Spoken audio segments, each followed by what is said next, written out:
Why is it that Illinois shouldn't have to rely on legalization of marijuana to solve its budget problems? Illinois' number one industry is agriculture. 44% of our grain produced is sold for export. We're the second leading export of both soybeans and feed grains.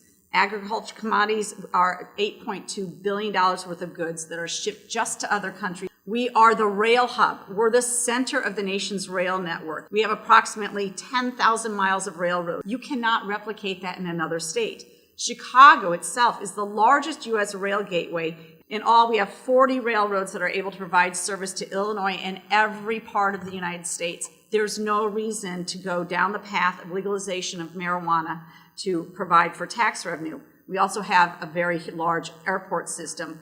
We're home to approximately 107 public and private airports. Airports alone support more than 337,000 jobs with a combined payroll of over $12.8 billion.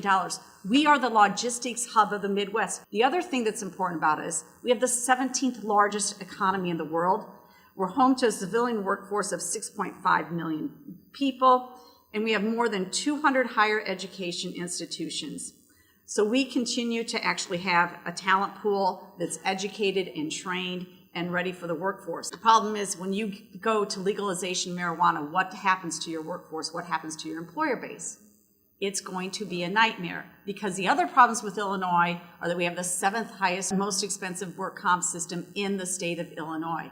When you double that with the fact that we also have one of the most litigious legal systems in the U.S., it is a recipe for disaster if you start to think that we're going to legalize marijuana and this is not going to affect our employer base. It absolutely will affect our employer base.